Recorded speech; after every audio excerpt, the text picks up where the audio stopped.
Oh, Mega Man. Anyone who had a Nintendo knows about the pixel-perfect platforming perfection that the Blue Bomber brought to the video game world. With tight controls, fun, and extremely challenging gameplay, Mega Man was a game that was all kinds of fun. Well, after 6 runs in the 8-bit world, and with the success of the first Mega Man X game, Capcom wanted to bring the main series to the 16-bit world, and they did that with Mega Man 7 on the Super NES. Mega Man 7 was Capcom's attempt to bring the main Mega Man gameplay into the competitive 16-bit era of video games, but still hold on to the 8-bit gameplay roots. With that, you have a story that's just like any other Mega Man game, only a little bit more complicated and, in my mind, a little bit more like the Mega Man X games. Dr. Wily, or Dr. Willy according to the intro sequence. Oh geez, it's Jimmy and Bimmy all over again, isn't it?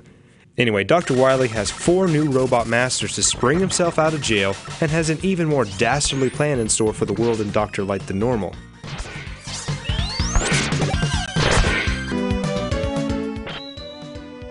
Yeah, that's right, there's only 4 robot masters to fight at the beginning, with 4 more appearing afterwards, a trend that would continue in Mega Man 8 and stop after that.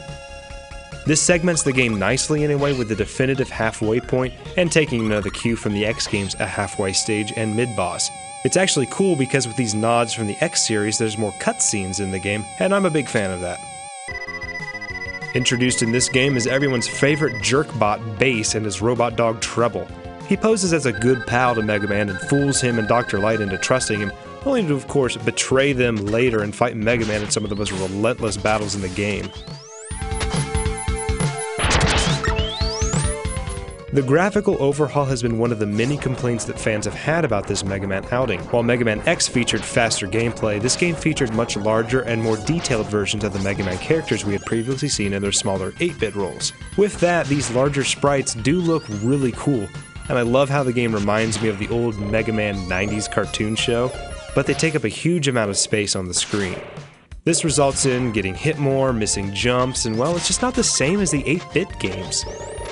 The pixel-perfect platforming perfection positively provided great gameplay for the NES versions, and it's not like that in Mega Man 7. And it's not like Mega Man 7 is a bad game, but I just don't think the action was perfected in this kind of graphical look until Mega Man 8, and even then that's questionable because after all, Mega Man 9 and 10 are NES-style new releases.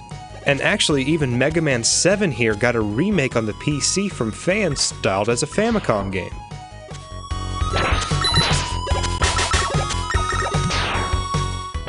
There's a lot of cool weapons and power-ups in Mega Man 7, such as the Scorch Wheel and Freeze Cracker, and you can use them to destroy parts of the environment to find different power-ups and even rescue characters like Beat.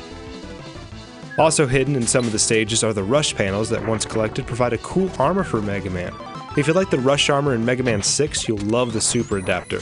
It features the Fist Punch attack from the Game Boy games, and it's a neat power-up to unlock. You can even get your hands on Proto Man's shield if you can win a hidden battle against him.